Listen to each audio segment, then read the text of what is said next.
Welcome back to our channel. Today, we're going to show you how to activate the camera in Windows 10. Whether you're a beginner or just need a quick refresher, we've got you covered. Let's get started. Step 1. Press the Start button, located at the bottom left corner of your screen. It's the Windows icon that brings up the Start menu. Step 2.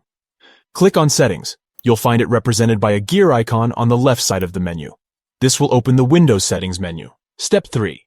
Within the Settings menu, locate and select Privacy. It's usually represented by an icon with a lock. Step 4. In the Privacy menu, click on Camera. You'll find this option on the left side of the window, under the App Permissions header. Step 5.